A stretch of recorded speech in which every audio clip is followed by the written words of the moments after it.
یہ family vlogging کے اندر اپنی بیوی کو اور گھر والوں کو بھی دکھایا کرتا تھا، لیکن اللہ نے اس کے دل کو ہدایت کے لیے چن لیا اور ہر ماہ لاکھوں کی آمدن کو اس نے اللہ کے حکم کے آگے ٹھکرا دیا۔ آپ سب لوگ اپنے دل پر ہاتھ رکھ کر بتائیں کہ اس کے لیے کتنی ہمت اور بہادری چاہیے۔ آج ہمارے ہاں تو حالت یہ ہے کہ کسی کو 1000 روپیہ بھی کہیں سے آ رہا ہو تو وہ اس کو بھی نہیں چھوڑتا، لیکن سلام ہے اس لڑکے کی ہمت کو اور اس کی استقامت کو، کیونکہ اس کو کہتے ہیں غیرت مند مرد۔ اللہ تعالیٰ اس کو اس کے عمل پر صبر و استقامت عطا کرے۔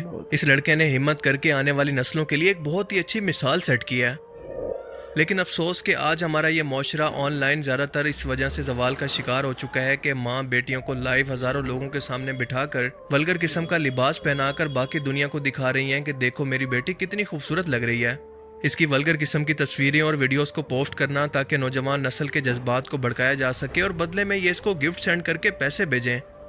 آج سے پہلے کسی شخص نے یہ سوچا بھی نہیں ہوگا کہ اس قدر بےغیرتی مسلمان قوم کے اندر عام ہو جائے گی کہ بیٹیوں کو سرے عام مائیں اس طرح سے ڈیجیٹل پروسٹیٹیوشن کی صورت لوگوں کے سامنے صرف پیسہ کمانے کی خاطر پیش کریں گے۔ آج سے پہلے یہ کام طوائفیں کیا کرتی تھی۔ ان لوگوں کی غیرت اور شرم اس پیسے نے بالکل ختم کر دی ہے۔ یہ ڈیجیٹل طوائف گیری ہمارے معاشرے کو کھوکھلا کر کے تباہ کرتی جا رہی ہے، کیونکہ ایسے نہ جانے کتنی لڑکیاں ہیں جو کہ ابھی بھی ینگ ہیں اور ان لوگوں کو آئیڈیل مان کر موٹیویٹ ہوتی ہیں، اور آہستہ آہستہ یہ ٹرینڈ بن جاتا ہے کیونکہ لوگ اس کو برائی سمجھنا ہی چھوڑ دیتے ہیں۔ کچھ ہی ٹائم کے بعد یہ چیزیں آپ کو نارملائز ہوتی نظر آئیں گی اور اس طرح سے کسی معاشرے کا زوال شروع ہوتا ہے۔ جیسا کہ سلطان صلاح الدین ایوبی نے ایک بار کہا تھا کہ اگر کسی معاشرے کو بنا جنگ کے تباہ کرنا ہو تو اس کی نوجوان نسل کے اندر فحاشی کا زہر پھیلا دو۔ اور فیملی ولاگنگ اور ڈیجیٹل پروسٹیٹیوشن کے نام پر یہ فحاشی ہمارے معاشرے کے زوال کی بہت بڑی نشانی ہے۔ اب یہاں پر ایک لمحے کے لیے رک کر ذرا سوچیں کہ یہاں پر اصل قصور کس کا ہے؟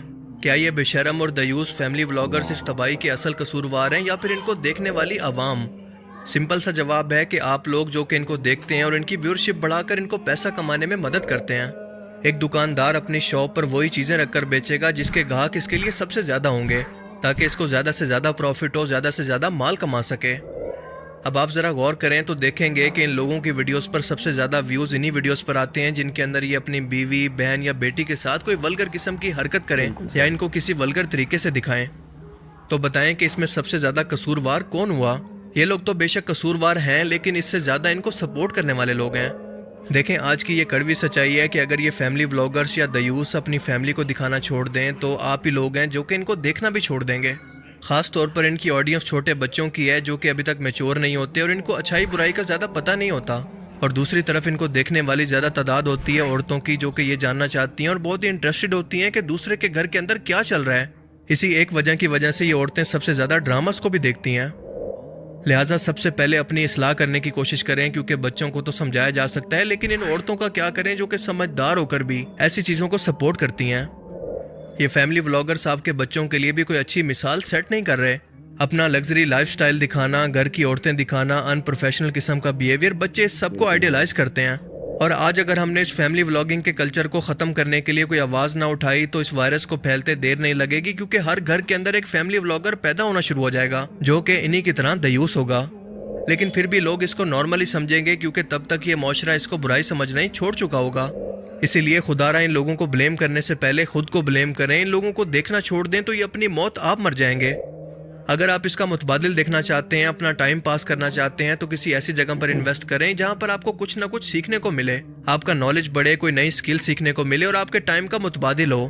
یہ لوگ آپ سے آپ کی سب سے قیمتی چیز، آپ کا وقت لے کر بدلے میں آپ کو صرف مایوسی، احساس کمتری اور ڈپریشن دے رہے ہیں۔ ان کی ویڈیوز کے اندر کوئی ویلیو ایڈیشن نہیں ہے، نہ ہی کچھ سیکھنے کو ملتا ہے، بلکہ یہ سیدھا سیدھا وقت کی بربادی اور فحاشی ہے۔ نیا آئی فون لینے کی سرمنی، قربانی کے جانور کو لے کر آنا، اس کی قربانی تک تمام ولاگز، کسی فنکشن اور دکھاوے کی 10 ویڈیوز بنا کر یہ اس فنکشن کی قیمت سے بھی کئی گنا زیادہ قیمت آپ کے وقت کے بدلے میں وصول کر لیتے ہیں، اور بدلے میں آپ کو صرف احساس کمتری اور ڈپریشن دیتے ہیں، کیونکہ آپ ان کی لگژری لائف سٹائل کو دیکھ کر اپنی لائف کے ساتھ ان کو کمپیئر کرنا شروع کرتے ہیں، جو کہ آپ کو ڈپریشن کی طرف لے جاتا ہے۔ لیکن آپ کو بتاتا چلوں کہ ان کی لائف کے اندر سب کچھ اسکرپٹڈ ہوتا ہے جو کہ آپ کو یہ کیمرے پر دکھا رہے ہوتے ہیں۔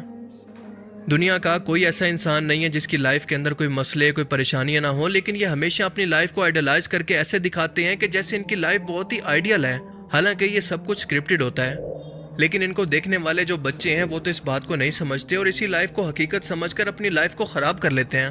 ایون کہ کچھ لوگ تو ڈپریشن کے اندر اس حد تک پہنچ چکے ہیں کہ خودکشی کی بھی نوبت آ چکی ہے۔ انہیں لگتا ہے کہ ان کی لائف کے اندر کوئی دکھ نہیں ہے, کوئی پریشانی نہیں ہے, یہ اپنی لائف کے اندر کس قدر خوش ہیں, ان کے رشتے بھی کتنے اچھے ہیں اور ان کے پاس کتنا مال و دولت ہے. یہ باہر کے ٹور کرتے ہیں, دنیا کی ہر مہنگی چیز خرید سکتے ہیں, لیکن میرے پاس تو کچھ بھی نہیں ہے. لیکن دوستو, آپ کو یہ بات سمجھنے کی ضرورت ہے کہ ان لوگوں نے جو کچھ بھی حاصل کیا ہے وہ دراصل آپ کا ٹائم برباد کر کے, اپنی غیرت کو بیچ کر اور اپنے فیک لائف سٹائل سے آپ کو ڈپریشن کے اندر ڈال کر یہ سب کچھ حاصل کیا ہے. لہٰذا ابھی بھی وقت ہے کہ اپنا کاسٹ بینیفٹ انالیسس کرنے کی کوشش کریں کہ کیا چیز آپ کو فائدہ دے رہی ہے اور کیا چیز ہے جو کہ آپ کی لائف کو اور آپ کی سوچوں کو برباد کر رہی ہے. اس کا اندازہ لگانے کی کوشش کریں کہ کہیں آپ انجانے کے اندر استعمال تو نہیں ہو رہے. اللہ تعالیٰ ہمیں سمجھنے کی اور نیک عمل کرنے کی توفیق عطا فرمائے, آمین. تو بھائی صاحب یہ دیکھو, ابھی آپ کو جو ویڈیو دیکھے آپ نے, یہ کچھ اس کے اندر اتنا بڑا سبق ہے نا. یہ جو زمانے کے حساب سے جو آج جو چل رہا ہے نا, اس کے اندر جو بھی چیزیں بتائی گئی نا, اس کے حساب سے یہ بہت بڑی چیز ہے بھائی. کیونکہ یہ آج ہو رہا ہے ایسا کہ بھائی پیسے کمانے کے لیے نا بھائی, آدمی نہ گھر کے بچے دیکھ رہا, نہ گھر کے عورتیں دیکھ رہا, خواتین دیکھ رہا, یا کچھ اور دیکھ رہا بھائی صاحب. بس اس کو اس سے مطلب ہے کہ بھائی میں کیا دکھا کر میرے کو پیسہ ملے گا, جو کہ سراسر غلط ہے بھائی. اگر ہم ہی خود اپنی ماں بہنوں کو اگر موبائل پہ اگر ویڈیو کا اندر بتائیں گے تو بھائی اس کا ریئیکشن تو آپ کو پتہ ہی صاحب کیا ہوگا اس کا. خطرناک, بہت گہرا سبق ہے اس کے اندر, سمجھنے کی ضرورت ہے یہ ویڈیو. امید کرتا ہوں آپ کو ویڈیو پسند آیا رہے گا, ہے نا. پسند آئے تو بھائی چینل کو جو ہے تو سبسکرائب کر لیں گا, اور انشاءاللہ آگے بھی آپ کو ایسے ہی انفارمیٹیو جو ہے تو ویڈیو دیکھنے کے لیے ملیں گے. ملتا ہوں کسی نئے ویڈیو کے اندر. تب تک اپنا بہت سارا خیال رکھیں گا, دعاؤں میں یاد رکھیے گا. السلام علیکم.